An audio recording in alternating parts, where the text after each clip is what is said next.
Caesar, Strasser, Luciani, Joe, Ovid, Dubois, Martinez, Mobutu, Ozu, Bokia. The list goes on and on, America. Yo, once upon a time it was all about the rhyme. Now somehow it's all about crime, like we're older in time. And yeah, we keep building prisons. I don't understand what y'all think that you're getting for your money. Ain't it funny how we set up priorities? Game pigs to oppress the poor and minorities. The biggest criminals all get re-elected. Could be naive, but somehow I expected more from the self-described land of the free. Where life has a price, freedom has a fee. Some of you might say that I'm unrealistic, cause I can't make peace with the system sadistic. You might have missed it if you weren't paying attention. The American gulags and definite detentions where we strike resemblance to something we've seen before. Actually been funded since the Second World War.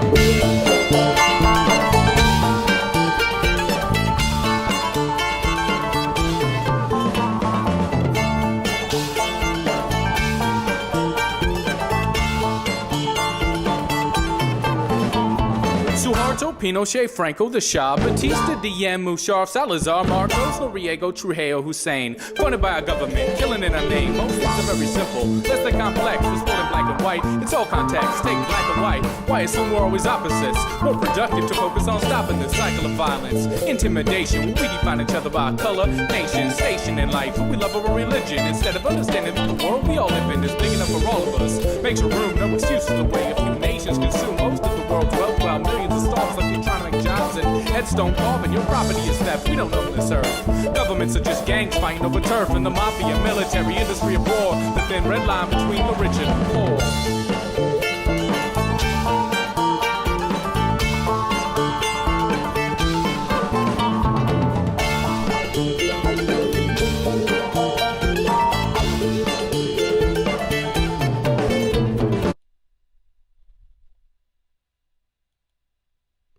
Hello. Welcome, folks. This is the End Evil Podcast.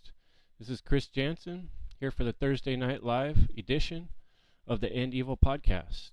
The End Evil Podcast is dedicated to truth, freedom, natural law, and the study of how to become a better person. Right now, we've been working on a series on Find Your Inner Hero.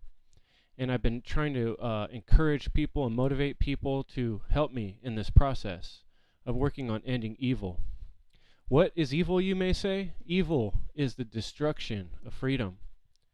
And that is what's going on in the world around us at a frightening pace. And so it's up to us to begin to work towards our own freedom, to begin to build the new world that we want to live in. And that's a process that's going to require everyone possible to work together and to strengthen ourselves. So on that note, I wanted to share with you something I've been working on. In my little screen here, you can see chrisjansen.com. This is something you can check out.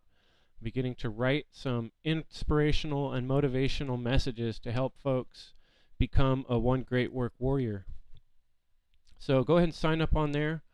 I'll show you the little thing that it says here on the website. It says, find your inner hero. We are all enslaved. Nobody is going to free us but ourselves. This will take willpower and initiative. We must advance mentally, physically, and spiritually. Freedom and truth seekers arise. Join me in an intensive course to change your life. We can do this together. Start making a difference in the world. So if you just go to chrisjansen.com, enter your email address and your first name, I'll send you some emails. And these emails are designed to motivate and inspire others to work on the one great work. And what is the one great work? The one great work is helping folks to understand natural law, that the things we do in this life matter, that we're here for a purpose, and that there are laws that are in effect, natural, not man-made laws. And if we behave as moral beings, then we can enjoy freedom. But if we keep on going in the path we're on, obeying authority instead of the natural law, we find ourselves on a path towards more chaos, violence, and loss of freedom. So I'm encouraging folks to join me and others in the hard work that's required to push towards a more free world. And on that note, I'm going to share this week something that I've just discovered recently. It's been a long time since I've looked up the architects and engineers for 9/11 Truth, and I'm going to show a video of theirs, but after the introduction.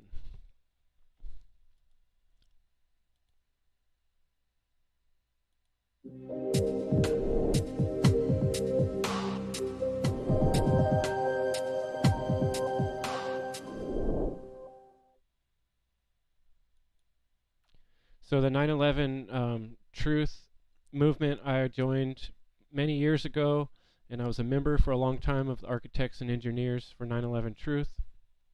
And I recently discovered they have a brand new movie playing, and I want to share that with you folks. It's going to take 2 weeks. We're going to see the first half this week and the next half next Thursday. But before we begin that, I just wanted to share with you my own little advertisements of sorts. You know, I always wanted to thank Mark Passio and his great work on the What on Earth is Happening podcast. That's what brought me to a lot of understandings that I'm able to share with you today. And I want to recommend people to check out that podcast if they haven't. Hopefully you already have. And there's a lot of other great content creators on the One Great Work Network. You can go there to find just hours and hours of great information and research and presentations and discussions. So this is a great place to go to find good people doing good things. So my next advertisement is for the book, The End of All Evil. This is a great short book you can use to solidify your thoughts on these subjects, and it's easy to read, it's pretty short, and you can download it for free. I found it on the New Earth University. So if you haven't checked that out yet, go ahead and download that PDF and enjoy the book. I also want to say a lot of thanks to my friends at Autonomy.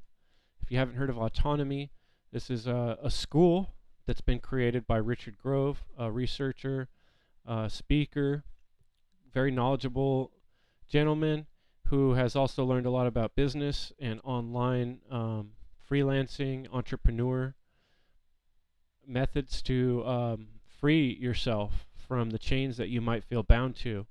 So this isn't for everybody, but if you're somebody who really wants to get out of the slave grind, somebody who wants to find another way of doing business and work towards freedom in your personal life in terms of what you do in your career and how you motivate yourself, and really the goal of Autonomy is to become a person of excellence and to provide excellence and to provide value. And I've learned a lot there, and I continue to work with and network with people in Autonomy, and I highly recommend checking that out. If you haven't, go to getautonomy.info/ignite. I'll also show you briefly where to find that on my website. You can just follow the link if you go to endevil.life and click on any episode. I'm doing a little video here to show you how that works. When you click on any episode, on the sidebar there, you'll see the link to go check out Autonomy. And under that, there's also the complete guide to forming communities with Stefan Versteppen. And this I highly recommend. The world is changing quickly, and we're heading towards who knows what.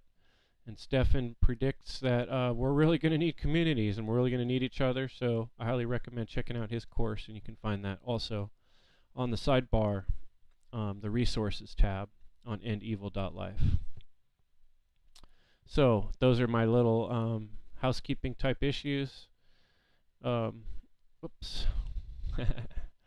Now I'm going to go ahead and start the show. So for those of you who haven't ever seen any productions, there's quite a few great productions put out by architects and engineers for 9/11 Truth, and I highly recommend looking through the information there. It's really well presented material. They've been out there putting this stuff out there for a long time, and it's been a while since I've been to the site, and I went recently and found they have this new movie out. So I'm going to enjoy it with you guys. We can watch it together. I'm going to go ahead and put it on full screen here, and then we're going to stop it halfway through and pick it up next week and watch the second half next Thursday, 6 p.m. Pacific. Thanks for coming, folks. I'll check in with you at the end, but enjoy the show.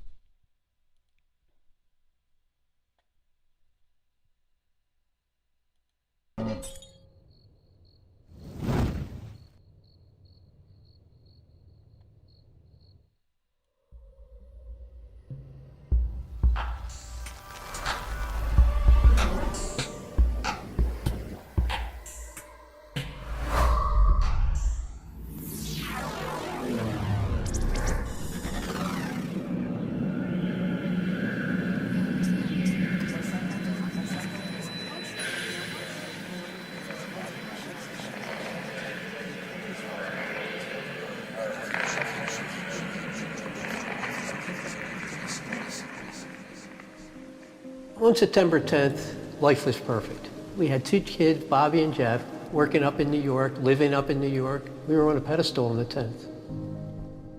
I was having a lot of fun. I guess the only sort of downside was that I didn't get to see my mom too much. You know, it's just being a kid, you want to be out doing stuff, and like I said, she was commuting to the city every day. I was not in a good place in my life on the 10th of September. I had spent some time with Frank, and that was the good part.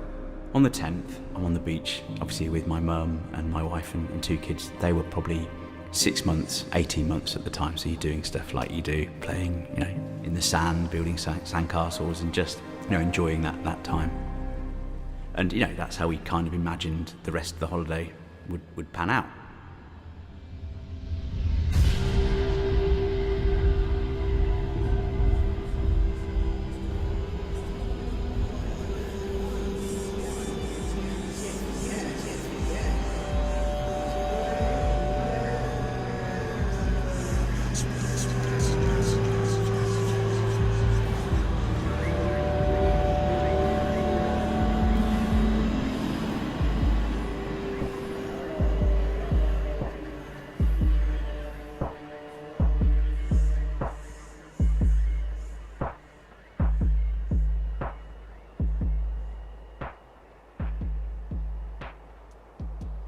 Well, prior to 9/11, I was involved in activism, United Nations group, and the idea was that we would work kind of like the United States on an international level. So when 9/11 happened and the subsequent change in atmosphere, it was really hard to talk about anything that made sense publicly because it was kind of a unilateral United States world that we were going to do whatever we wanted, and it was going to be violent, and it was going to be warlike.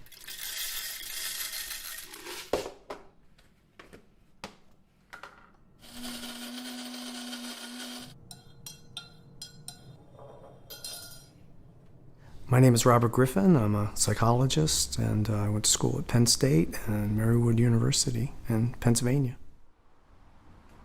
Like most, I get up and get coffee and start to get to work. Some people go through the trauma of the loss and the violent death, and then also go through the trauma of finding out that things aren't as they seemed, or that there's problems that hurt in other ways. So the trauma initially is disorienting. How do we fit in the world anymore? Am I a father? Am I a son? I just got a text from Jeff. We have to be there at 10:07 tomorrow. Can you get the sugar, hon? Yeah. Did I put in enough water? Yeah, I'm good. I left some in there from earlier. When you have a child die, it's a very tough event for families. Some people do pull together. It depends a lot on who they are before it happened, and they seem to be made of the right stuff to be able to support each other and to stay as a family and also enjoy their grandkids. One day at a time, right? Yep. Okay, I guess the best thing is to text Jeff back and tell him that you'll go with Zoe and I'll go with Danny. That's great. Yeah, that works. Yeah. I'd rather travel to Schuylkill that early in the morning Yeah. than in the afternoon, that's for Well, sure. both of us will get to see Yeah. the kids. I don't know what the scene is, but that's Jeff and Bobby there. It's a good friend of mine. I just went to his gravesite. It's been years since I wore a wedding band, and now, because we got these at our 50th, I want to wear it all the time. Do you know when I lost the first one? I have it in my drawer. You still have it? I found it, yeah. Here's Jeff and Bobby. I forget what this was. Probably he was in Princeton or just had left Princeton. He left Princeton in '97. And it's, of course, Bobby, I'm sure it's at Princeton. I don't know if it was part of graduation. And then that's why it's hard to leave. We have so many memories here. And we called this a starter home, right? Yeah, we started and ended. We started and ended.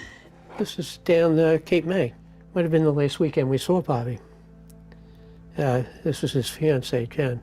That's right, they weren't engaged. Jeez. And they were to be engaged that following week. He hadn't given her the ring when he died. Yeah. It's such a great photo. It's probably the best photo of him. They used to share a room, but as Bobby got older, he wanted his own little room. Of course, we've revamped it. There was a bed here. This was June 21st. Bobby just loved to write. Phenomenal writer. And just to give you an example, when he went to when he was in third grade, I just never forget this. I forget the teacher's name, but we were sitting there after the interview. Of course, he was doing great in class and all that. But all third graders seemed to do great. But she said, "Let me tell you something, Bob. Though I'm telling you right now, save your pennies." She said, because this kid's going to Harvard or an Ivy League school. Little Bobby. Bobby was on the side right here with Helen. It's just hard to believe, though. I mean, when I look at those times and think about Bobby as a little boy, it's so painful to think he's not here. He's in New York. He's fine, because that's where I left him. I see him as a little boy, and then he's gone, and it's almost like a little bit of like guilt in there, like I wasn't able to keep him alive. Friends said to me, "I can't believe you're still going up to New York." And we couldn't get enough of it, because that's what he loved. He loved being up there. I mean, a lot of people won't go to Ground Zero, but I just don't know how people can just walk away from it. You have to understand, not everyone can deal with that. I know I can't. I want to just think of Bobby as whole and perfect. I don't know. That's what's bothering me about people, that they can't look at what happened that day. You can't judge other people by what you're doing. This is your journey. This is your way of going through the tunnel to get to the other side. You need to do this. I couldn't go. Why can't you do it? It's not going to bring him back. It would be wasted time to have me in the position you're in. It seems Thank God you do it, though. It seems like I'm almost ordained to do this for some reason, because I know you feel that way. Because no one does it. She's stuck in the marriage. She's stuck with Bob, and it's obviously painful. And she does what she needs to cope and to basically survive. When it gets more morbid and you describe certain aspects of it that I can't handle, I think it's time for me to just let you talk, so I think I'll do that. Excuse me.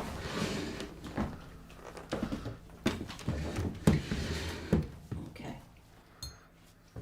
Catch you later. All right. So I will say about Bob McElveen is that one of the things that impressed me about him is that he has grown over the years, from what I could tell. And this trauma has kind of refined him. On September 10th, life was perfect. We had two kids, Bobby and Jeff. Bobby graduated from Princeton, working up in New York, living up in New York. We were on a pedestal on the 10th. Then September 11th came.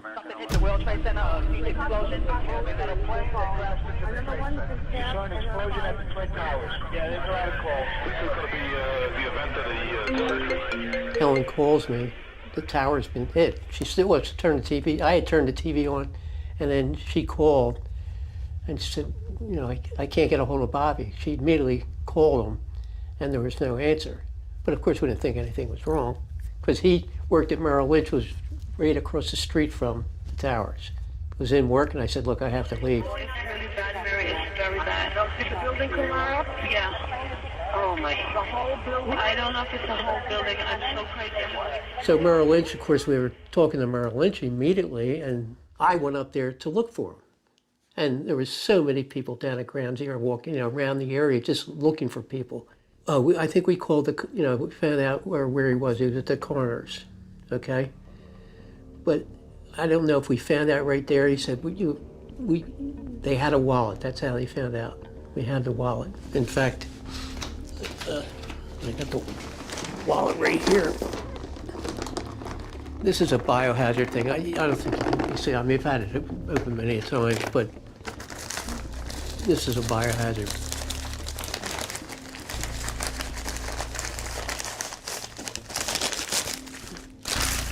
This is the wallet that they had. They had, in other words, we found out they had a full body except for, and I'll show you what happened to him, but wallet was one of them. Now, at that time, everything was fine. Everything's disintegrated in here over years. But I think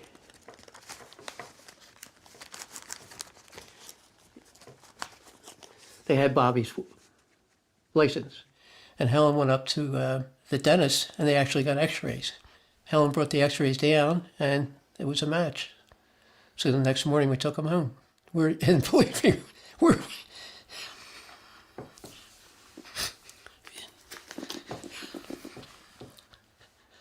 believe me, we're one of the lucky ones. Because so many people didn't get bodies. Nothing. And we actually got not a full body, but we got a body to take home and bury. And we're so grateful for that. Whose grief is it? Whose loss is it? In some way, the government has claimed the loss as their own. Folks were told how to feel, what to think about it, and it adds to their pain when it's used for other types of policies that have nothing to do with it. We went to war, and there goes the authority thing. I didn't believe it was necessary to go to war because of Bobby. I know Bobby would have said, "What are you, nuts?" And this, I can't give you an exact time of this.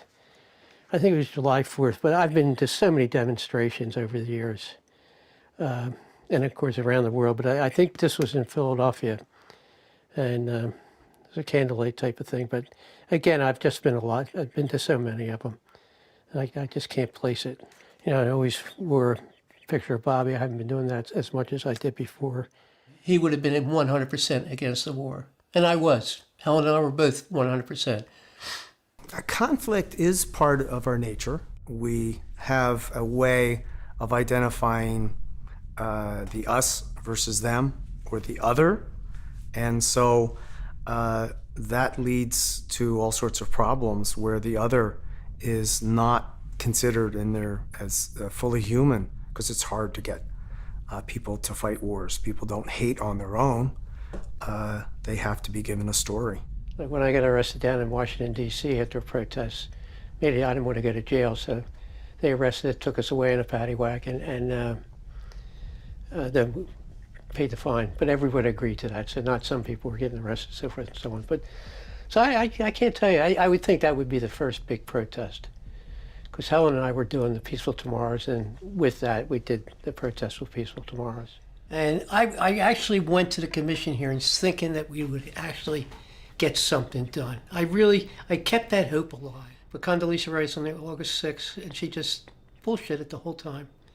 I mean, even the commissioners were getting so frustrated with it. But see, in those hearings, each person that's asked a question, they couldn't go on for 15, 20, 25 minutes to grill you.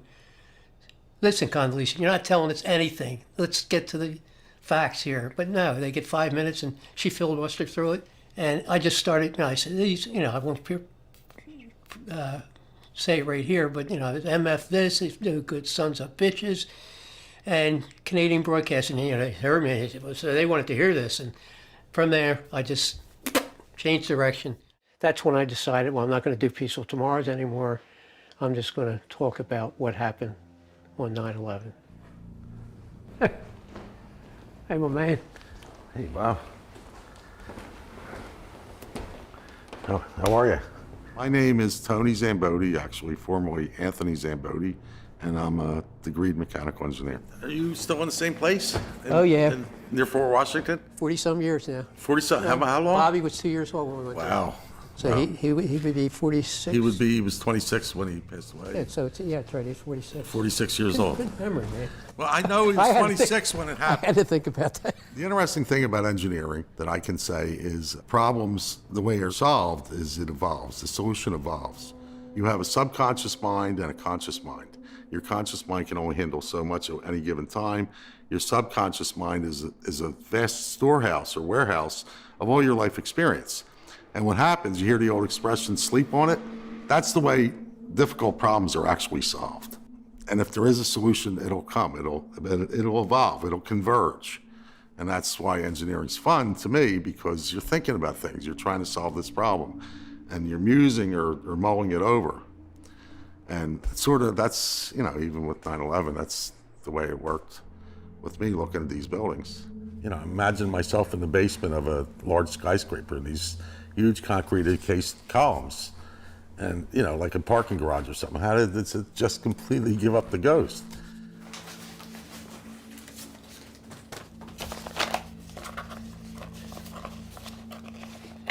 So this didn't happen until 2000, 2007, 8. I really didn't have the guts enough to go up and find out exactly what happened to him. Okay? So this has been sitting there. And of course, the first thing we get is a picture of what happened. All right, now this is how I started coming out, finding out, what I feel happened to him. So we didn't know for sure. A lot of people thought, family members thought that maybe he jumped. His friends said that no, he was running away from the building and he got hit by falling debris. Bob's a decent guy. He didn't, who wants to have their 26-year-old son killed in that kind of fashion where, his body is partially destroyed? In this, his right arm's missing, okay? In this, from his nose down, his entire face is missing. Okay, so in other words, everything was blown, his eyes are missing, nose, everything was blown out.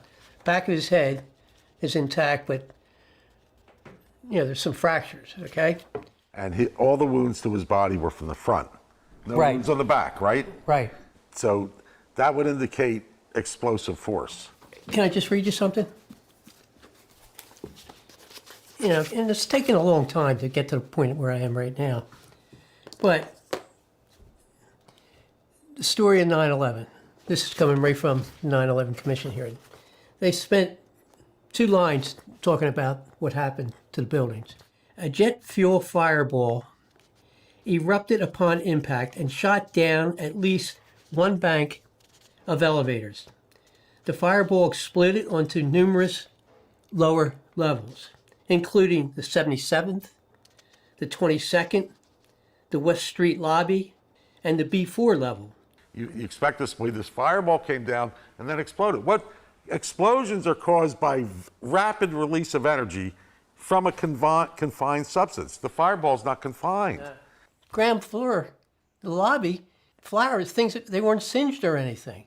I have documentation that he was found outside the building. Outside. This was before the buildings came down. He died. Well, but when they picked him up, he was outside the building. Right, but the building hadn't fallen yet. Is that true? No, of course not. He Right.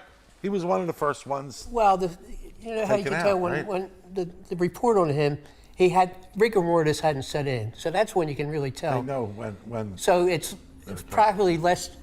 He got to the coroner's less than 2 hours after he died, less than 2 hours. And what happened, I think what happened, and Bobby was walking in there, decided to go up to the floors, and I think he was hit as he was trying to walk in. Because of the nature, his whole face was just blown off. He lost his arm and he was blown out of his shoes. So with that, I stick by that story, but then I've gone so much further than that. Again, I want to know who killed him and why. Somebody said to me one time where a cover-up is only 6 inches deep. You imagine a big layer of concrete, but it's a mile wide. So unless you dig down vertically, you can't get under it. You can't see out to the edges of it.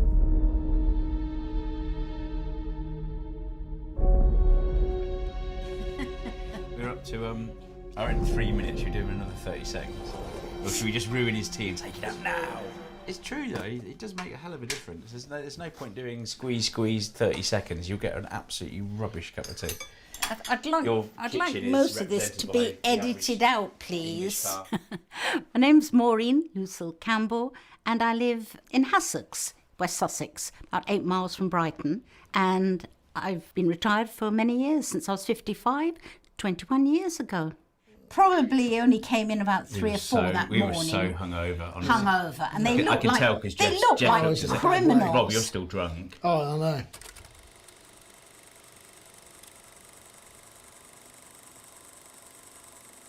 Well, the 3 boys, I'd say different in a number of ways. We've got Matthew, the eldest.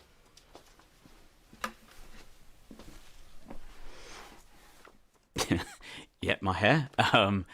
It's where I'm at right now. Frustrated and pissed off with current events, but in particularly, my fight for the last 20 years. And so it's where I'm at. A little bit like this up to the system. Yeah, for the wake that we had, memorial with no remains. This was, I think, 30th September. Yes, it was. That to me is just a classic photo. My name's Matt Campbell.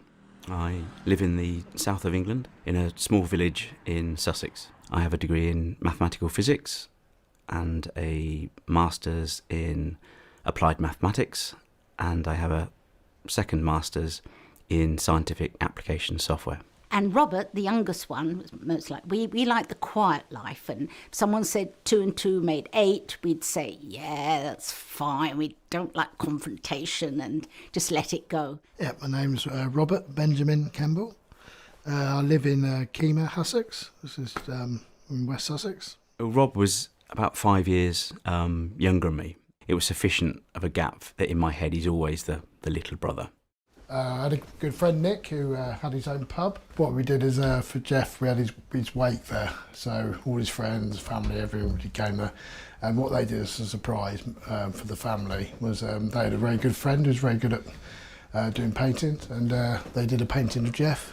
And my friends, like Jeff a lot, if you know what I mean. Yeah, looked up to him. That's Jeff's James Bond moment. moment. Coming out the... I think he loved that, didn't he? Outgoing, very sort of smiley, lots of charisma, good nature, generous spirit, always, good at listening and making you laugh. He's 4 years older than me, so there's a bit of a gap, but I always looked up, to Jeff more than that. Sorry. He was a bit of a nerd. Both Matthew and Jeff really had their dad's brains, really clever. Robert always said the youngest, the store of brains ran out when it was his time to be born. Both, finished uni. So Jeff finished, I think, a year before me. And he started to travel, and he definitely kind of switched from I'm going to work in a bank, because I think he realised the trading route wasn't going to happen. And just basically became a specialist. His area was risk. With that, Reuters, who eventually ended up working for, had products that worked in that space. This is Caroline. They went up to London and took photos. Phoebe's christening, isn't it? Yes, that's a little church where we actually had the memorial. Quite a glamorous shot of them. And they went up to London. I don't quite know where he is there. I think it was early 2000. Worked for a client in Manhattan for 6 weeks, 8 weeks, something like that. I can't remember. So staying really close to where Jeff lived. And he'd just met Caroline, I think, the previous year, and I think he was looking at getting an apartment with her. I mean, it was that serious, that quick, which, I said he'd had relationships before. It was quite fast, and so very quickly, it was obvious that this was very serious. I guess he'd been working for Reuters for at least a year, maybe longer, and he was looking to, I guess, put his roots down. I mean, it was very clear he absolutely loved New York. Well, I'm fanatical about keeping all these documents, so I just had a quick look through to see what we could dig up. I met Matt originally back in 97, 98. We were both working on the same project. Matt was working for one of the suppliers. Matt's brother, Jeff, was working for Reuters. We had an idea that we would need a North American, New York-based office, and Jeff was interested in leaving Reuters and helping us set that up. In the weeks and the months prior, we'd obviously been talking with him and Henry in particular just sorting out the structure of the proposed company over in the States. But he'd actually come to England at the end of August, the August bank holiday time. Did his usual thing, rushing around the country, seeing family, friends. Well, we worked in a very small niche industry of specialists, and there was a whole ecosystem of industry press and industry conferences. And there was one coming up on September the 11th that was going to be at the World Trade Center. So it ended up being that Nick and Jeff would go to the conference, and I ended up staying in London. Meanwhile, Matt was on holiday in Lanzarote. I'm on the beach, obviously, with my mum and my wife and two kids. They were probably 6 months, 18 months at the time. So you're doing stuff like you do, playing, in the sand, building sandcastles, and just, enjoying that time. Around lunchtime or just after, I'd been exchanging emails with Jeff about, who he needs to meet at the conference and stuff like that. And I recall getting an email from him where he literally said, "Okay, Henry, I gotta go. I'm gonna be late for the conference." That may have been the last email he ever sent. So I was at work and just on the computer on the internet, and then we started hearing about what was going on at the World Trade Center. Phoebe, who was only 6 months old, was just struggling to settle. All my kids have loved just being pushed around in pushchairs and buggies. Gets them to sleep most of the time, so you do what any parent did, and Mel took her off the beach this time and was just basically walking up and down, please sleep. My understanding is that she saw the televisions there, which suddenly would show the towers and what was going on, one had been hit.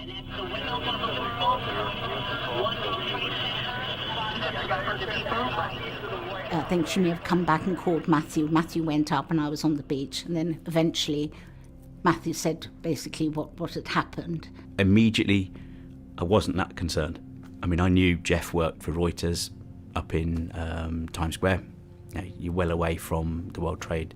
Not long after, I was basically, I think, someone in the office told me, I think it was Henry, or told me that basically Jeff might have attended the meeting. I remember calling Henry from this public payphone. There I am, seeing what's happening on TV. I've got seen this email from Jeff saying, "Henry, I gotta go, I'm gonna be late for the conference," which was at the right time for him to have got the subway downtown from his apartment and get to the conference. I didn't know what to say to Matt. I just mumbled something. I'm not sure what I said, but I didn't tell him that, "Hey, I know your brother's in the building." I couldn't. I mean, what would you say? Got through to Rob, and I remember him almost blurting out, "Jeff's in the tower," and I remember just dropping the phone.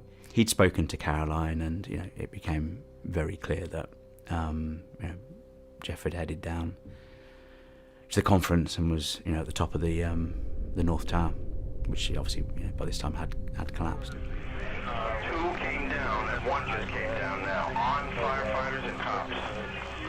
Really bad. You're gonna have thousands dead. I remember Mum just a gasp. I mean, she knew. I mean, she's always said that she felt he died. I just had that feeling that he was no more.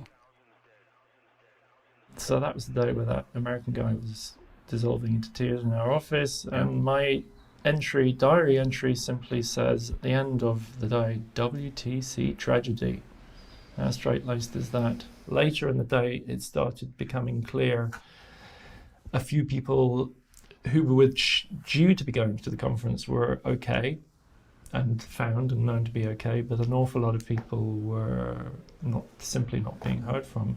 And Nick responds saying, "Nothing we can do, I'm afraid. People here can't even find out if husbands and wives are okay." I had no idea. I mean, obviously, it's You going on. didn't- But you I haven't seen had those no ones idea at all. This. You saw the Jeff email, right? Yeah. But I was copied on that, but I didn't see it until a couple of days later. And I remember I used to mock you for keeping your diary, Henry. Your sort of hourly, blow-by-blow account of working.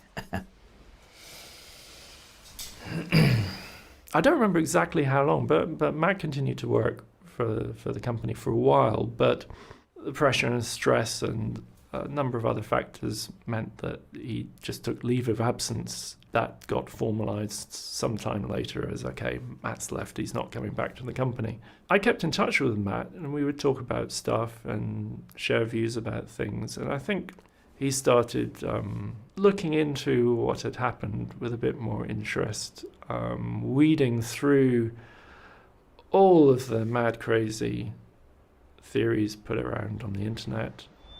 You know, you get taught in the movies and stuff that there's been a crime, it's going to be investigated, you're going to go to court, and you're going to get truth and justice, potentially someone held accountable for it.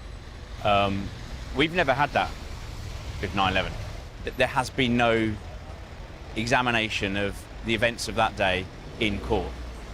We have the 9/11 Commission report as an investigation, but nothing to that legal standard that we all know. Whether you trust it or not, it's what normally happens. So, Matt is a very interesting man. It's going to haunt him if he hasn't moved on. I can't see that he's ever going to let this go. hey, Matt, hi, how are you doing? Ian, how you doing, mate? You good? Yeah, not too bad. Yeah. So what's new since we saw each other last? Apart from my hair. Your hair, yeah. I wasn't going to say anything about that, Matt. Well, you haven't got any, so. I see you're wearing a rather, 9/11. Well, it's the rather 20th cool t-shirt. anniversary coming up, isn't it? So, yeah. I did maths at university. At university, I did slightly unusual. I did maths and then I did applied social studies, masters. You know, it was sort of ideal, really, for to make somebody suspicious about 9/11, because the maths told me that there was something terribly wrong with the energy equation, what we'd call the energy equation of the towers. I also had my social science background, so I knew how easy it is to brainwash people, basically. So people wrote in after our ad in The Guardian saying, oh, you know, we don't agree with this. And I wrote a letter back, and normally you wouldn't expect they'd just bin it. They'd think, well, we've got his money, we'll bin it. But actually, they ran it. Journalism, you know, if you're anti-establishment or suspicious of the establishment, journalism is very, very hard to make a living. And I figured out that freshly roasted coffee should work well. We started off with just a homemade coffee roasting machine on the street corner, and then, you know, it's got bigger, and I'm approaching retirement, actually. So if you know anybody out there who wants to buy a coffee shop in Notting Hill, you know. So this is the full size? That was a full page of the Independent. It's bigger. It would have been bigger. I was going to say, yeah, because was it a tabloid then, or was it still a broadsheet? In those days, it was still a broadsheet. Yeah. But when we met. Yeah, when we first met. I remember it clearly, Matt. I've got a hazy memory, because I thought it was that very first reinvestigate 9/11 meeting in about May 2013 or April 2013. I mean, one of the most important things that happened to the 9/11 Truth movement was that Matt Campbell turned up. Go back a bit. In 2004, because we as a family had brought back repatriated remains through English law, you have to have an inquest. And I just started to think, a little, you know, light bulb moment. If I repatriated Jeff's remains, would that force a new inquest? That's exactly what politicians have been saying to us. Can you find a victim? And then you showed up, you know, and I thought, this is fantastic. You know, we finally cracked it. Ian had some contacts. We ended up arranging a meeting with Michael Meacher.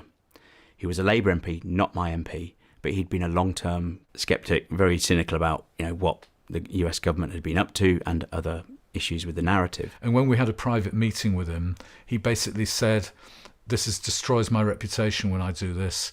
Very supportive. I mean, he basically said, whatever I need to do to help you get your brother's inquest reopened, you know, get in contact. And he basically, you know, said, use the remains.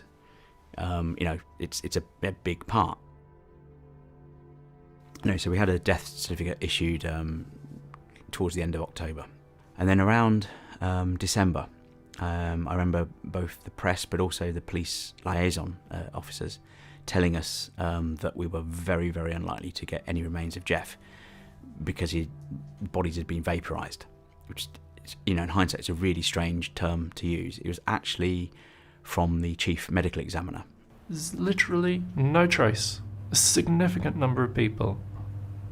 It's utterly, utterly horrifying Obviously, plenty of bodies had been found, but I think due to the degree of fragmentation and all the rest of it, and obviously what they knew they had, I think it was a day before Mum's birthday in June, and I think she got a call from our police liaison officer. Some of his remains had been identified, and the piece in question was a piece of Jeff's collarbone. And I thought, Jeff is having a laugh on us. When he was 6 months, we went on motor rail. It's a long story, but it jerked and he was thrown on the ground. At 6 months old, he had a green fracture. Oh, don't forget my broken collarbone when I was 6 months. So, but he went from an undertaker in the States. It then got delivered to an undertaker in the UK, and then it was released to us. It was in a little casket. I didn't know what to do with it, and so for quite a few years it just sat outside my office on the top floor of my house. In 2004, Mum got another call from the police, and this time 3 of his remains had been identified. They were small bone fragments. I remember one was from his thigh bone, but they were small. And so we had 4. Another lot came over, and that actually was his scalp.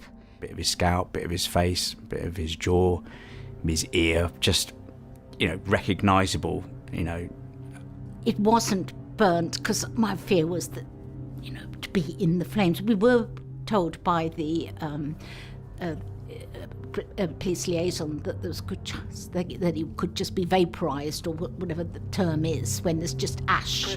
At the World Trade Center, sir, on the 106th floor, there's no injuries, but the people are trapped. They don't have stairs. We got it. Okay, so the very first inquest was here at the West London Coroner's Court. And anyway, out of the 67 British victims, 10 had actually been identified. They basically created 10 different inquests, but it's like a joint inquest or inquiry that they held. Only 2 of the 10 victims were represented by family members. At the time, I didn't know that all of the 10 inquests were done in an hour and 45. I've listened to the audio, I've got the actual transcript, official transcript. And they spent probably no more than about 3 or 4 minutes talking about my brother's life and what was found. And it seemed incredibly short that that's his moment of an inquiry and justice into the events surrounding his death.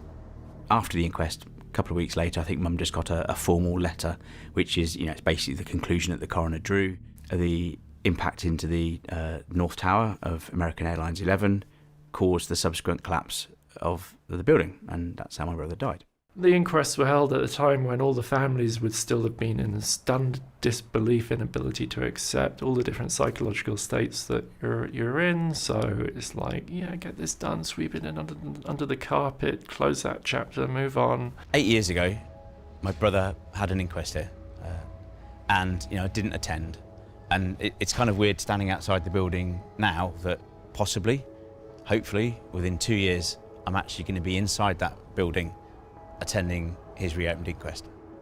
So if all things were considered, it's not political, it's not anything else, it's just purely looking at the evidence and the new evidence and the lack of inquiry into that evidence. So much new information has come to light since the inquest, notwithstanding Jeff's own remains, which weren't available, and witness testimony about what happened on 9/11. Yes, I would like that to be submitted and the Attorney General to make a decision on that. And I think really with all the information that we have, I think it should go through. We've got way over what's required to basically get the authority granted by the Attorney General. I'm sure Matt might have more faith in British justice, but I'm afraid I'm pretty cynical. But if you don't try, you don't succeed. So I'd say an awful lot is down to the luck of the draw as to whether Matt goes before an individual who cares about the facts. There's absolutely no reason in law why Matt shouldn't win.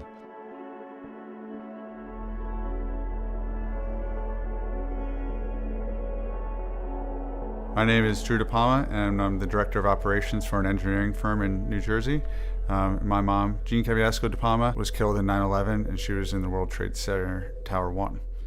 I write this letter to support the application of the Campbell family and briefly to explain why I believe that further investigation into the cause of the collapse of World Trade Center 1 is not only worthwhile, but necessary, because the ruling that the towers collapsed due to fire makes them the first and only skyscrapers in the world to do so by that cause. The first and only of anything deserves extreme scrutiny, especially given the cloud of doubt surrounding all the events that transpired before, during, and after that 9/11 day.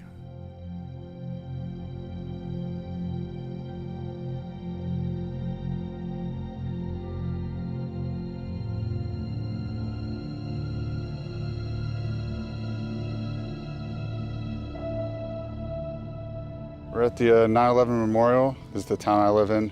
I didn't live here when my mom passed, but it's a nice remembrance, and I'm glad my town has this for all the people that were affected in this town. I've been part of the town's Parks Committee for about a year now, and we actually just ran a fundraiser to help raise some funds to upgrade the playground equipment. There's a balance beam there now that kind of stretches the playground. You know, you see benches all around the park, pretty much everywhere, and that's what most people donate. But I think we have enough benches. I want something, kids can enjoy. So Drew doesn't really talk about his mother as much as I'd hope. We met in 2004, and he told me a little bit about everything, but we only really talk about it on the anniversary. But this is something that he has been involved in the last 2 or 3 years, and I feel like this is closure and almost a catharsis for him. I started going down the rabbit hole, doing a bunch of research. I was fine. I got a little angry for a little bit of time, but now I'm pretty much at peace with everything.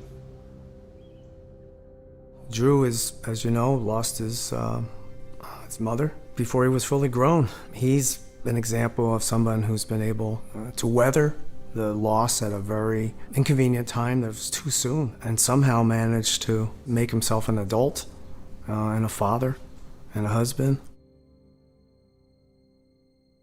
This picture was taken in Miami, Florida. It was Jean's 40th birthday weekend. It was a lot of fun. It was something that we always planned to do when Jean turned 40, and we actually did it. So my husband calligraphied this for me. It is actually something that Jean sent an email. She didn't write it, but it was an email that she sent, she found, called From Me to You, to several people minutes before the towers were struck. She was trying to get her life together, and this was maybe something that she was reading periodically to help her, reevaluate her life. And divorce was a pretty rough time for my mom. It hit her really hard, just emotionally and physically. But I felt at that point in 9/11, she was actually in good physical health. She started working out more. I guess when you have big life changes, you go one way or the other. She was exercising more. She loved biking. So she was bicycle riding. She was losing weight. She was definitely happier for sure. So that's kind of a bright side that, I always hope when I go, it's at, a peak of, happiness as opposed to the latter.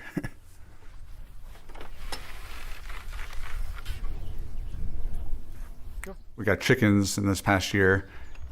They provide us with breakfast every morning. The kids love handling them. Some chickens are more social than others. Probably no. So, I couldn't be happier here. They definitely have different personalities, though. Chickens aren't as dumb as you would think. They actually understand, maybe up to like 20 words or something I read. I don't know if that's true or not, but I like animals, so.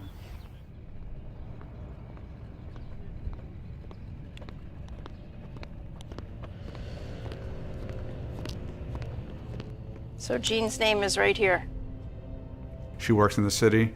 She's usually out of the house before I even woke up, because I drove myself to school at that point. And then she didn't get home usually till late. And when she came home, I was out with my friends. And then maybe we saw each other for dinner. And then I'd be out till whenever. She was probably asleep by the time I got home. Being a kid, you want to be out doing stuff. And like I said, she was commuting to the city every day. I had not seen this memorial before, and I was surprised how immense it is. And exactly from what I read, points right to where the towers stood. You got plane crash into World Trade Center. You aware of that? A crash into the World Trade Center in Manhattan? World Trade Center in Manhattan. Just another normal work day. Dropped Marissa off at my parents' house and got to work.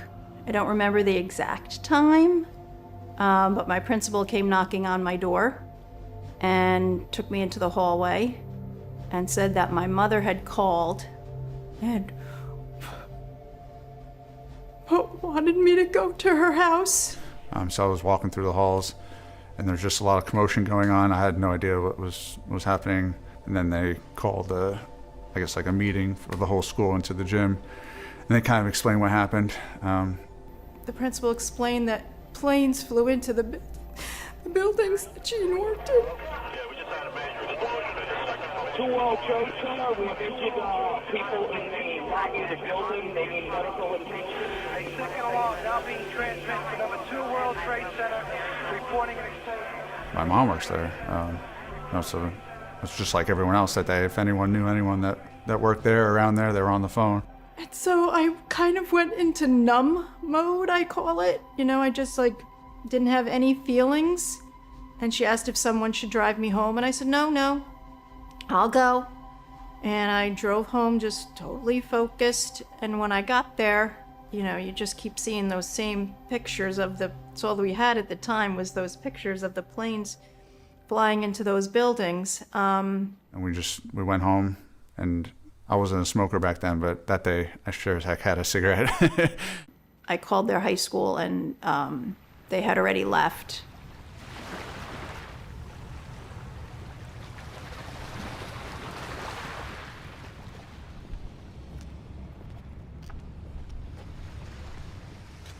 I have not been up there.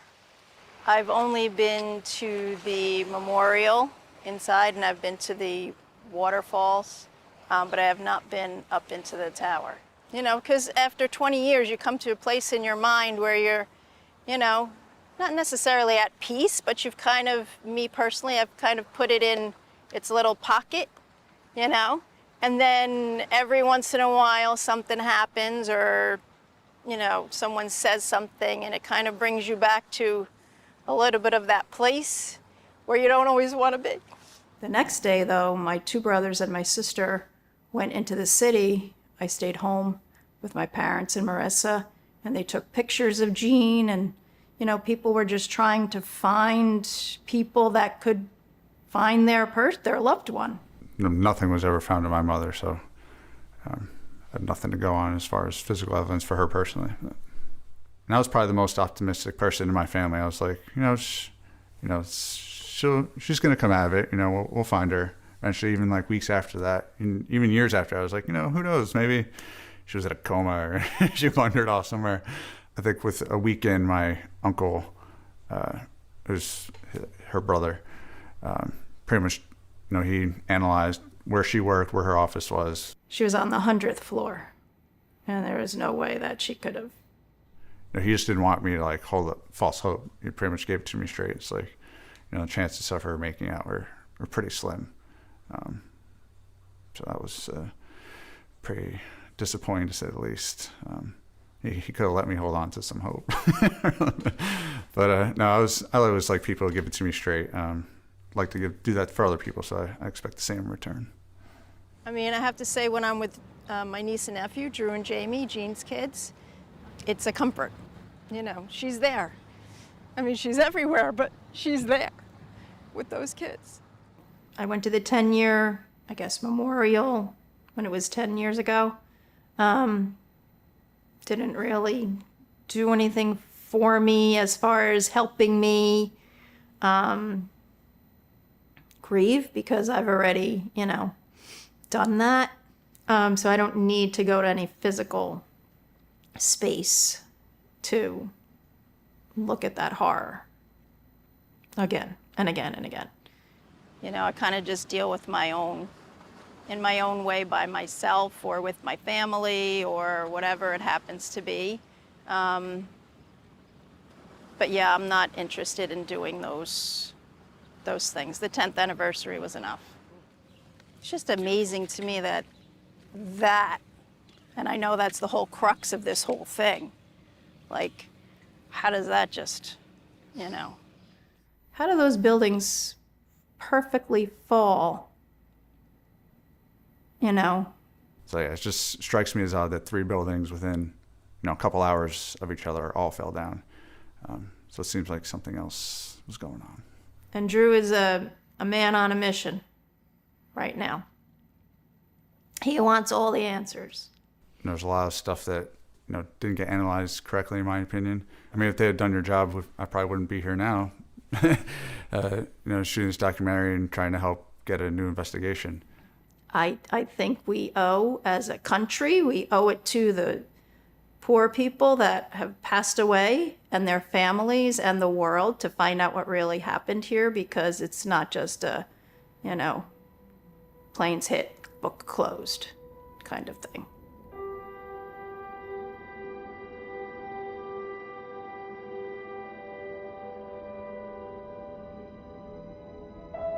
From the time I was a little kid, I was building things. I was always trying to build something. My mother used to say, if it can be taken apart, Bill will take it to part, because that's what he does. He wants to know how things work. He pulls things, and I pulled a lot of things apart. My name is Bill Bernier, and I am an architect. I've been an architect since 1984, but I've done architecture all my life.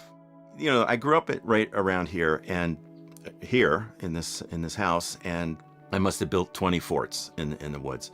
And the last one I built, I think I was 15 years old. It was framed properly. It was completely wired for electricity. I used barbed wire to run electricity from the house up to my tree house, which was 100 yards up in the woods. I applied to Pratt. I got in. That January, I moved down to New York. I went to Pratt. And it was interesting because when I got there, the World Trade Center was under construction. And from my dorm out in Brooklyn, you could see the two towers coming up. The World Trade Center buildings, each building was compared, somebody from the New York Times, I think, said, the World Trade Center looks like the box that the Empire State Building came in. But it was fascinating. They were always lit up, even at night, and there was cranes on top, and there was such activity. So it was fun, we got to watch that go up. Little did we know what was waiting for us in the future. What's striking about Bill is that even though he lost his best friend and went through some tough times, he was fortunate enough to be able to pull out of it. Not everybody does. I met Frank. I met Frank DeMartini at Pratt. He was one of the first guys I met. For some reason, I just fell in with him, and the two of us really, really hit it off. We were popular in the community. Lots of people knew us, and work just came out of the sky. We had lived through the bombing of 1993, which was actually Frank's entry into the whole realm of the World Trade Center. Frank kind of walked me through what that damage was and how robust the structure of the building was. There were redundancies beyond belief. He was a big fan of the History Channel, and he said, why hasn't there been a history of the World Trade Center on the History Channel? That should be, there's got to be something. So he, I can't remember the woman's name, but he contacted this woman, and they worked and worked and worked, and they finally produced it. The building probably could sustain multiple impacts of jetliners because this structure is like the mosquito netting on your screen door, and the jet plane is just a pencil puncturing that screen netting. Wow. Good to hear his voice. When he made that statement, he was working for Leslie E. Robinson, one of the designers, one of the structural engineers who designed that structure. He had, believe me, Frank was as bad as me when it came to understanding how things work. So I know he had many conversations with Leslie about how the building went together, how it was designed, to withstand all manner of loads, of dynamic loads. That's what they call a plane hitting the building or a wind hitting the building.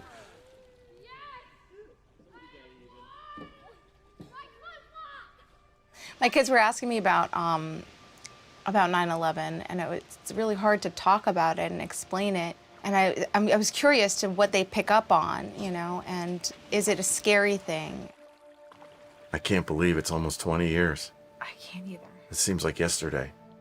I was not in a good place in my life. I had spent some time with Frank, and that was the good part.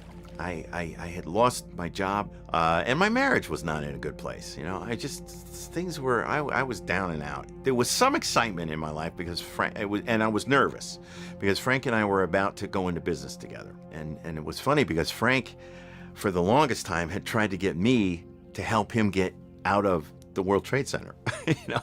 My day-to-day life was going down to this high-rise in Long Branch, New Jersey, and working on an apartment. And Frank was going to work at the Trade Center. I was an early riser, and I got up at 6 o'clock. It was about an hour and a half, hour and 45-minute drive. And as I came around the corner off of Route 80 and onto I-95, that's where the World Trade Center comes into view. And the North Tower looked like a chimney. So I dialed up Frank, and it went to voicemail. And I dialed him again, and it went to voicemail. I couldn't get him. We were supposed to have dinner with Frank. I remember. The three of us. Yeah. We were supposed to have dinner. Our father-daughter dinner was going to be our father-daughter-uncle dinner. I panicked. I just continued south and went to Long Branch. Went to the job. When they told me that the South Tower had collapsed, I was shocked. I was like, that's impossible. Yeah. Get ready for the big one. The tower just collapsed. The whole thing collapsed? Yeah, it's collapsed. What do you mean the whole thing just collapsed? Collapsed. I'm watching it live. I didn't know what to think of it. I really didn't. Everybody went into shock. It was just the most bizarre. I mean, it was like an out-of-body experience. And I was just consumed with worry about Frank, and I didn't even think about Nicole. Hello, you've reached Nicole DiMartini. Please leave a message. Hi, Nicole. It's Bill. Hey, listen, I'm up in Fort Greene Park trying to find Frank's bench and his trees. And there's a bench nearby, but it's dedicated to people who passed away from COVID-19. Thanks, Nicole. And he used to live right up this street at 11A, South Elliott Place. But we planted trees just like these. They were just like these, because there was nothing left of the people that perished, I think Bobby McIlvaine, at least they got his body. He was one of the very few.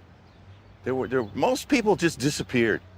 From the Prison Ship Martyrs Monument, when you stand at the base of the monument, you can look out. There she is. Hi, Nicole. Hi, Bill. How are you? I'm good. How are you? We didn't put in a bench. They didn't allow us. They were very strict. They were like, we can't put in a bench. Do you remember exactly when that was that we did that planting for Frank's memorial? Yeah, maybe 2003. That's what I'm thinking, the spring of '03. Big pine trees that are right next to the tennis court. Across the walk. Yeah. Yeah. I see them now. Yeah.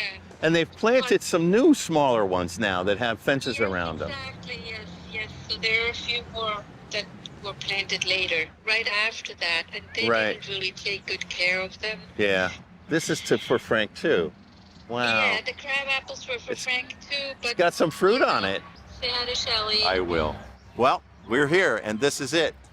This crab apple is hers, that pine is his, and that spruce was one of them. I mean, it's not everybody that can say they got trees planted in one of New York City's most famous parks in their honor. The guy that Nina was trying to convince at the Parks Department was very strict. He said, Frederick Law Olmsted never designed the park to have benches all over the place. That doesn't make sense to me. But anyway, it was the excuse that was given. It's almost like the excuses that were given to us as to what happened to those towers. Just excuses. I didn't really start to think about the mechanics. Here I am, the guy that likes to know how things work. I didn't really start to think about that for 5 years. Straight ahead. I'll never set foot in that Freedom Tower. That's not my cup of tea. I call it the blood building.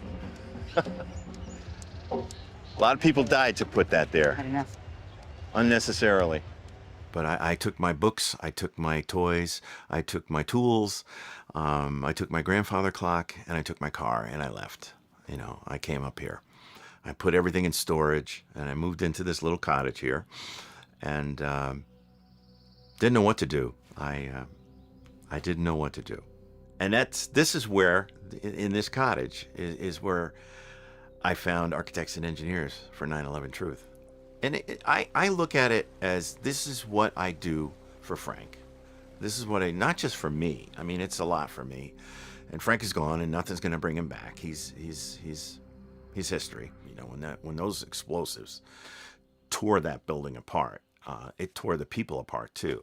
So the saving grace is that Frank didn't feel a thing. You know, he just disappeared. Because so many people didn't get bodies. Nothing. And we actually got not a full body, but we got a body to take home and bury. And we're so grateful for that. Hundreds of parts they would get from the body, and they just said, I don't want it anymore. We can't take this anymore. They would get, every week they get a call. We found, an elbow, we found a thumb or something. And we have a relatively sound body that we got to take home. And that, we went home and buried him a week. So it was Tuesday a week after 9/11, we buried him. Or it might have been sometime that week. Our dogs are already there, so I go to Bobby, put the flowers in there. And that's, I've been doing that for 20 years now.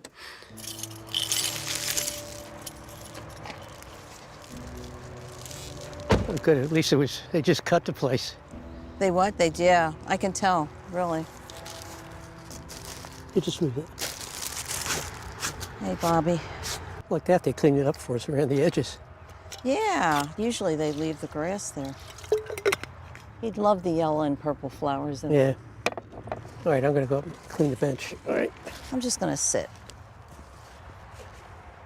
Not one cleaning, you're not sitting. Yes, I'm going to sit and just think about Bobby. Clean away. Just get this stuff out. Where are those stones from? Well, it's the same, mostly from, Ground Zero and Japan, but I've added stones. I know this didn't come from Japan. We would have never been able to carry it. We did 2 stone walks. I think we did maybe 3 stone walks. One in Korea, Nagasaki to Hiroshima. We pushed a 2,000-pound stone. And on the way, we're talking about anti-war. That 9/11, we think war is the wrong decision. The Buddhist monks, pushed with us. Now we're talking days at a time. I mean, talk about how friendly you can get after days. I mean, if I was a religious person, I would become a monk tomorrow. All right. Now, can we sit for a minute? Yeah, you can sit. You're going to stand? No. Okay, we did it, Babalu. It looks beautiful. Look at the flowers. So it's got like some? yesterday or 1,000 miles back, 1,000 years back. Seems like 1,000 years. Yeah. Sometimes it feels like yesterday afternoon. What is not considered often is the other victims of 9/11, like the 30,000 soldiers that were involved in the war since 9/11 who have killed themselves, the 7,000 that have died, and all the people that are handicapped and disabled, as well as all the first responders that are getting sick and dying. That's America's world. Well, there's the answer. So America's got to change. Well, America's got to grow up. The people of America have got to grow up. They've got to get out of this they would never mentality. If they would never, then, they would never lie about the environmental impact of 9/11 causing upwards of 70,000 9/11 first responders to become sick and dying. This government is more than capable of anything. Anything. That's why I've gone into history. History is so important to me because we've been doing this bullshit forever. And, we're saying that we're leaving Afghanistan, but how many mercenaries, how many thousands are we still leaving there? It's disgusting. I mean, we've been dealing with these people. We've dealt with bin Laden for 20 years. Then suddenly he becomes, in 98, becomes the boogeyman, the bad guy. The people that were in Iran-Contra, Lee Hamilton, in 92, 93 had hearings on it, and he dismissed everything. He got it off the books. And guess what? Who's leading the 9/11 Commission? Lee Hamilton. So if you put all these together, it's bad news. It really is bad news, and it's a horrible, horrible cover-up. That was presented to the world as the definitive account of 9/11. First of all, they only answered 30% of the family's well-researched questions. There's so many things. Of course. By choice, by design. And that keeps us discussing back and forth. Exactly, which is why I can't say definitively that I know what happened on 9/11. I couldn't tell you one way or the other what happened to those buildings. That is where the majority of the people were murdered that day. There are family members that still question how those buildings came down, and as long as it's an important question to them, it will always be an important question to me. I want to find, and I spent so much time talking about how he died. And the thing is, I'm sick of getting emotional. Okay, I really am. And I really want to talk about who the hell killed Bobby. We had nothing for Jack? Yeah, well, I guess I could grab a Gerber Daisy out of there. But okay, let's go. All right? Yeah. All right? All right, Babalu. Love you. See you next week. We went to a psychologist immediately. He said, but look at it this way. just put a silver dollar or a $50 in front of your eye like this. Okay? And he says, that's right there. It's in your face and it's going to stay in your face. But eventually it just starts moving away. And as that moves away, then you can see over here, you can see over here, but it's still there. But eventually it moves further out. Then you can see this way, you can see this way, but it's still there. And eventually it keeps moving out, and it's the truth. We can laugh now, we have fun things, but it's always there. How to respond to West Street, because we got some very badly burned victims in one building, one in the lobby. West Street? Yeah, West Street side. Okay. All right, thank you. Hopefully we just sort of drop out, because I don't want to sit and argue with people. I just think it speaks for itself. Obviously he's dead, right? So, I have this. And then, so a doctor confirming and not confirming it, it doesn't mean anything to me. A medical professional, I might say you're a medical professional, I come up to you and say, this is 9/11. They'd probably be scared to death to say one thing or another.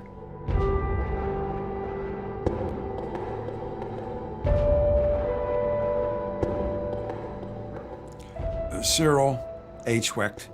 I am a forensic pathologist and a medical legal consultant. I was the coroner of Allegheny County, Pittsburgh, and 129 surrounding municipalities for 20 years, 2 separate 10-year periods. Since 1957, I would estimate I have performed about 21,000 autopsies.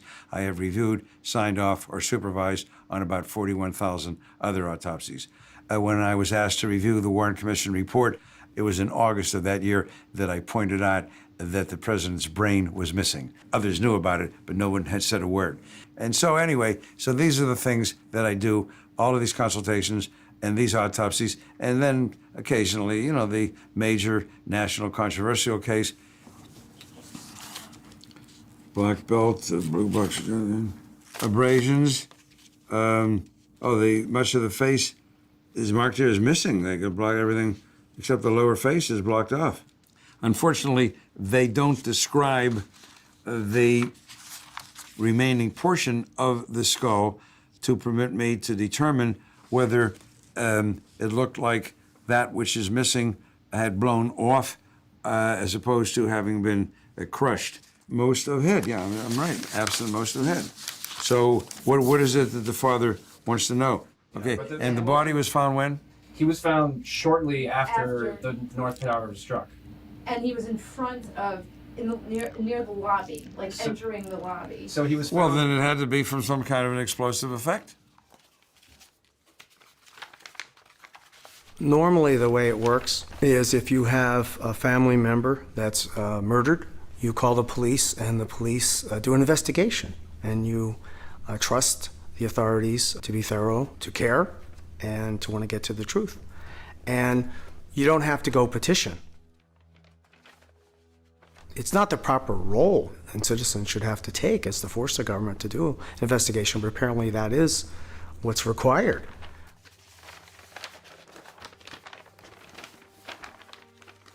All right, another day.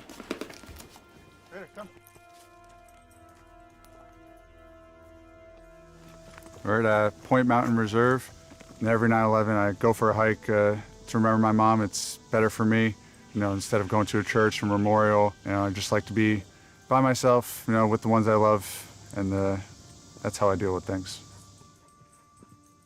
I've been to the site a number of times. I've never been to the museum. My sister invited me. I really have no want or need to go there. I find it probably mostly depressing. She confirmed my suspicions.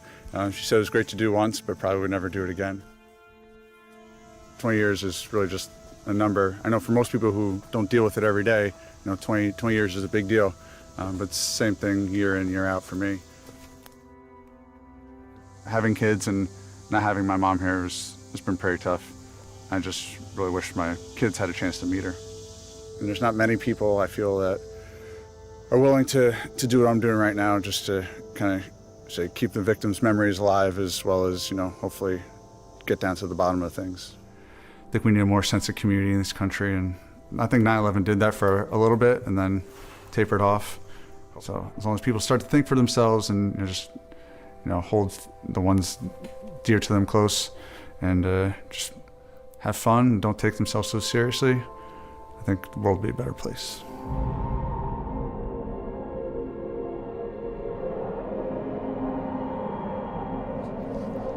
We're going to get some flowers in London, aren't we? I've got them here. Have you got them with you? Everything ready, yes. In that little bag? Yes. It's going to bring it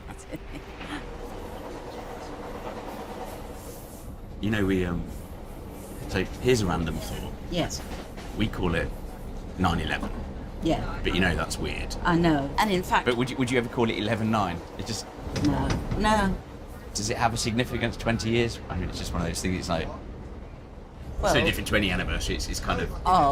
yes, but of course. No, for anything. It could be wedding anniversary, it could be, it's a strange thing to give. Why does the 19th anniversary have less importance than the 20th? It's time now. We will be nothing. arriving into our next station, Gatwick Airport.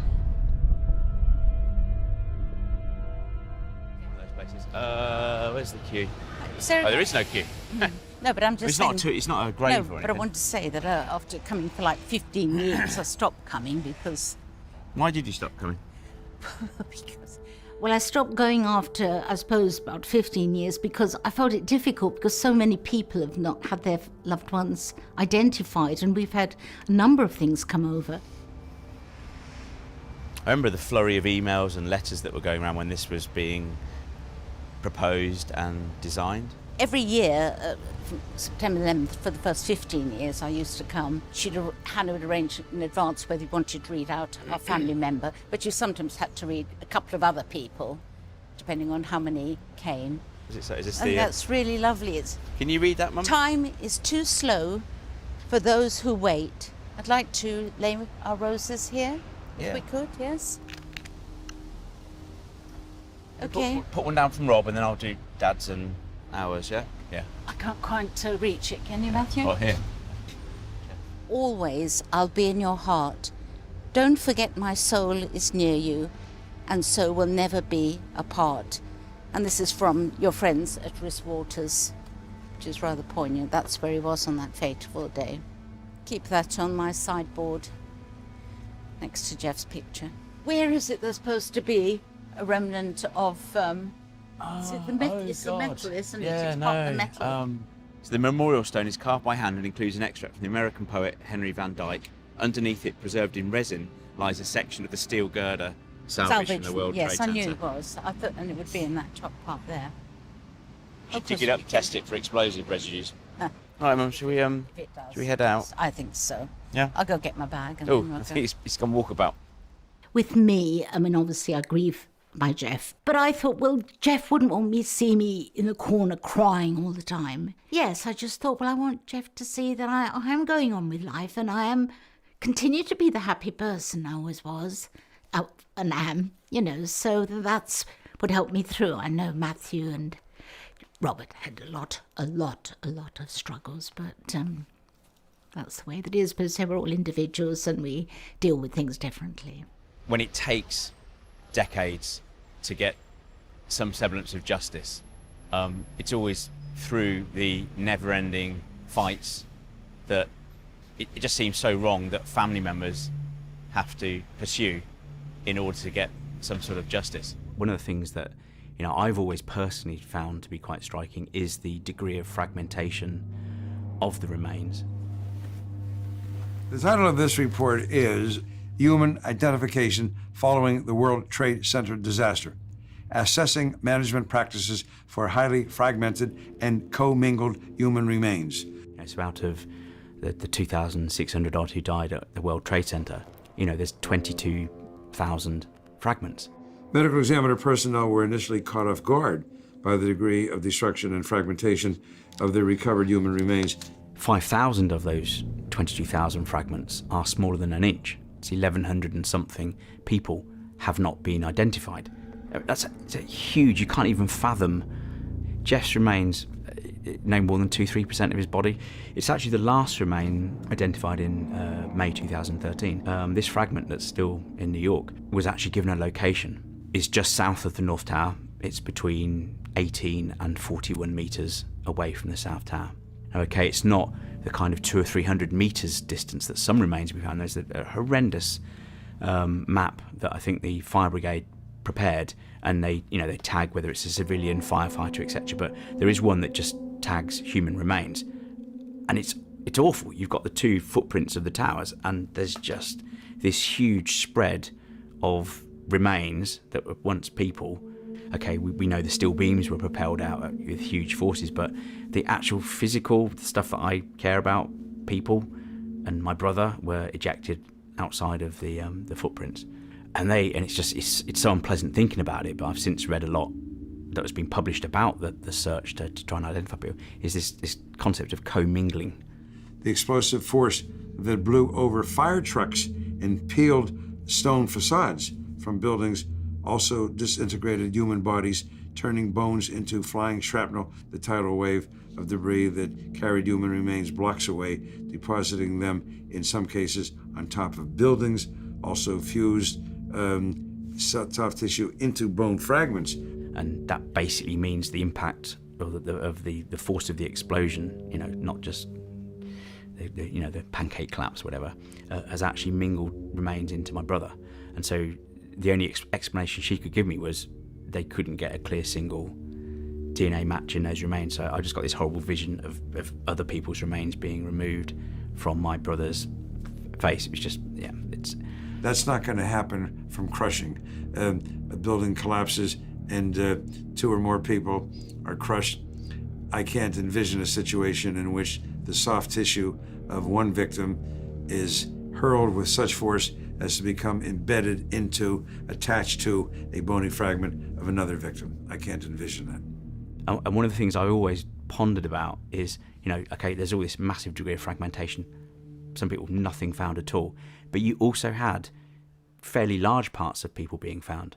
I mean, there was one guy at the inquest, same floor as my brother, 86% of his body was found. I'm not going to say it was, but, he was one of the 2 family members that actually bothered attending. I mean, there you go. But he's just there going, I don't understand why, because everyone kept being read out, small fragments, small this, 2%, and he's sitting there going, how? And for me, the unpleasant conclusion I've drawn is its proximity to explosives. So if you were very close to the explosives, there's not a lot left of you. That's something I've always, thought about, although it's quite a dark topic to kind of touch on, or thought to have even. This is a strange situation. I hope that the architects and engineers and others who have studied this horrible tragedy and who have expressed their opinions will be given the opportunity to testify in public. I hope that happens, and I'm amazed that it has not yet happened. I've been holding a vision in my head of standing outside this building after successfully getting the authority from the Attorney General. It's not the coroner's court, but it's that important step after the Attorney General. Exciting is the wrong word, but it's like, we're actually at this point right now where I know that, myself and, Mum and hopefully Dad and Rob will be going up to London and actually submitting this to the Attorney General.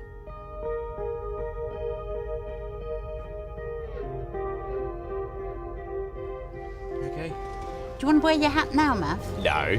You do. Are you gonna wear a hat? Only for the photo. Here we go. All right. Do you want me to sit in or you sit on the edge? Jima? Let's assume that the Attorney General grants his authority. An order will go to the High Court to quash the original inquest and to open a new one. The High Court typically sides with what the Attorney General has decided. So, you know, we're hopeful that once the Attorney General says yes, grants his authority, it should be a formality for the case to be pushed to the West London Coroner's Court. You know, the question then would be, after the court case, how I feel then. And, you know, it's been hard work over a year to get everything together to actually come to this day. You know, a couple of weeks before the 20th anniversary is you know, it's a massive achievement. I went to the Reinvestigate 9/11 meeting that was being held in London, and it was the first time I was actually interacting and actually, you know, seeing people who, you know, were like me, didn't believe the official narrative of what we've been told. So yeah, I mean, because in the early days it was really just me. Of course, I mean, yes, yeah. started going slightly insane in the early years, you know. Anyway, I was still dealing with depression, and you know, I basically had a huge eureka. I just felt I was able to actually go public properly and, you know, I guess talk about stuff. And I was kind of inspired by the speakers that were at Reinvestigate 9/11. I thought, well, I can surely do something because I'm a family member and, you know, I lost someone. You know, I think that all of us together as applicants, you know, it helps the case, I guess, to a certain extent. Hi, we want to go to 54 Doughty Street. Doughty Street. An EVDB, that's Henry. The place is like a ghost town, and it goes all the way back. They have a lot of space, so if you want to get a meeting room there, I'm sure. We're waiting for Ian Henchman to turn up. You know, you can't predict the future, but this could be the moment that changed everything. You know, I'm not 100% optimistic about that, but it could be. If you don't even try, then you've lost to start with. So, and how much Matt's tried. I mean, this is just like Matt's day today. Well, today's the culmination of a lot of hard work by a lot of people. Where it goes beyond here, who's to say? We'll find out, I guess, in probably a few months. In this box, we have just shy of 3,000 pages. This is a cover letter to the Attorney General. Eyewitness statements from first responders who were there when, you know, the three towers collapsed. You know, these first responders who are willing to support our application, but also in court, prepared to be cross-examined as witnesses. Yeah, I'm hopeful that we can actually change the verdict of what caused my brother's death, that it was explosives that ultimately killed him. If the senior coroner at the West London Coroner's Court looks at our application, decides it has enough merit to reopen my brother's inquest, he can sign that consent order, and it will speed things up tremendously. And, you know, we could be talking months instead of years to actually get this stuff into court. When I looked at Jeff's remains, you know, for me, I wasn't really looking at my brother. I mean, for me, the physical form, the 3D form of Jeff has gone. That doesn't mean he's not, you know, in the stardust and around us all the time, you know. Yes, well, this is one of my favourite photos of Jeff. If you can see here that he's got his blue spotty tie, and after Jeff had died, we went back to the flat, and I asked Caroline, I'd love to take something back of Jeff's, and I asked if I could have his spotty tie, but he called it his lucky tie. I like to think of happy thoughts of Jeff. I know there's a lot of sadness and that, but yes, I like to go forward thinking it could make a difference. He worked in London, I think it was the Abbey National, and it was the time when there were bomb scares going off, and in fact at Bartleycard we had various drills and things like that. And he said to me, do you know, Mum, you can just be in the wrong place at the wrong time. Always thought of Maureen and the three boys. And in fact, I've been given a lovely bracelet from Matthew and Mel with the three signs, the three stones from the three boys. And if anyone asks me, you know, how many children you've got, I always say 3.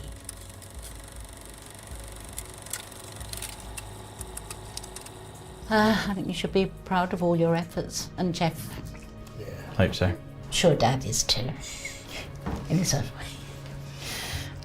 Do I have hope? I think at this stage it's too premature for me to be thinking too far in the future. You know, the application has been submitted. Where it leads after that, I don't know. But I'm just pleased we're here, it's submitted, and we'll see what the future brings. My wife's always said she sees me, you know, visions of me outside the High Court, and we've got it there. She can't really see further than that, but she just has this vision. She likes me wearing a shirt occasionally, which I've done today. You know, she just sees me outside the court. You know, am I going to get a haircut? No, I'm going to keep my hair. It's growing on me. It'd be fun just to annoy Mum. You know, she prefers me wearing a hat these days. But no, I like my hair. It's still that a little bit towards the system and my frustration, but no, it's growing on me. I'm going to keep it.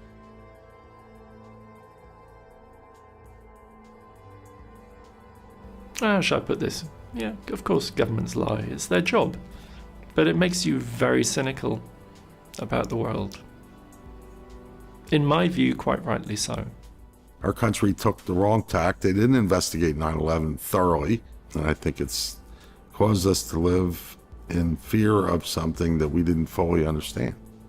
I can't remember who said it. Somebody said, you know, World War III will be fought with the most incredible technology, with the most incredible weapons of war. And World War IV